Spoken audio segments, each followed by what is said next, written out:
China fumes after Canadian military helicopter flies over South China Sea close to a Chinese aircraft. Calls it malicious and provocative act. Before we dive in details, please subscribe to the channel and stay always one step ahead to know all global important events happening around you. Give a thumbs up and share the video with your family and friends. Let's move on with the video. A Canadian military helicopter with unknown intentions in the South China Sea had violated Chinese and international laws. China's defense ministry said on Saturday. A ministry spokesperson termed the action as malicious and provocative, suggesting ulterior motives, further asserting that it had jeopardized China's sovereignty and security. On Friday, Canada's defense minister had accused Chinese warplanes of flying dangerously close to the Canadian helicopter over international waters in the South China Sea the weekend before and firing flares at it, placing the crew at risk. His comments marked the second time in 2 weeks that Canada has accused China's Air Force of unsafe behavior. In mid-October, Blair said a Chinese jet had come within 5 meters, 16 feet of a surveillance plane taking part in a UN operation to enforce sanctions against North Korea. Blair said a Chinese jet had initially flown right over the helicopter on Sunday, causing it to experience significant turbulence. Later that day, another jet launched flares directly in front of the helicopter, forcing it to swerve to avoid being hit. These maneuvers put the safety of all personnel involved in unnecessary risk, he told reporters, saying Ottawa considered the recent actions by Chinese jets to be significantly unsafe. The Chinese embassy in Ottawa was not immediately available for comment.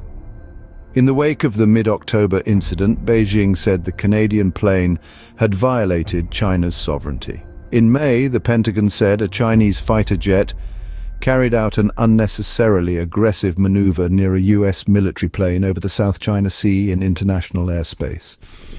The encounter followed what Washington calls a recent trend of increasingly dangerous behavior by Chinese military aircraft. The public responses were equally polarized.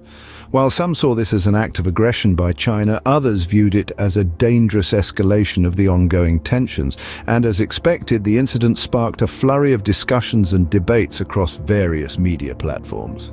This incident marks a significant escalation in the ongoing tensions between these two nations. This near collision has not only heightened tensions, but also significantly dampened the relationship between China and Canada.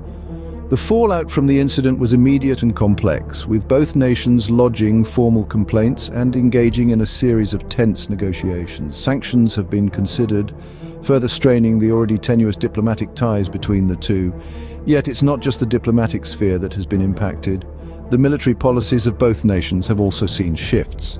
Canada, in response to the incident, has increased its military presence in the South China Sea, indicating a more assertive stance. China, on the other hand, has ramped up its military exercises in the region, signaling a clear message of defiance. The relationship between the two countries, once characterized by cooperation and mutual respect, has been replaced with suspicion and hostility. This incident has also sparked a broader debate about maritime safety and the rules of engagement in international waters. The ripple effects of this event extend beyond China and Canada, influencing global geopolitics and the balance of power in the Indo-Pacific region. As the dust settles, the repercussions of this incident continue to reverberate, casting a long shadow over the future of Sino-Canadian relations. As we look towards the future, the question on everyone's mind is, where do we go from here? The possibilities are myriad and the stakes are high. One potential scenario is a continued escalation of tensions. This could result in a heightened military presence in the region, leading to an increased risk of conflict. Such a situation would not only strain relations between China and Canada, but could also create ripples throughout the global political landscape. On the other hand, there's the possibility of a diplomatic resolution. This would involve open dialogue and negotiation, potentially leading to a de-escalation of tensions. However, achieving this outcome requires a delicate balance of power and mutual respect. Then there's the potential for increased international involvement.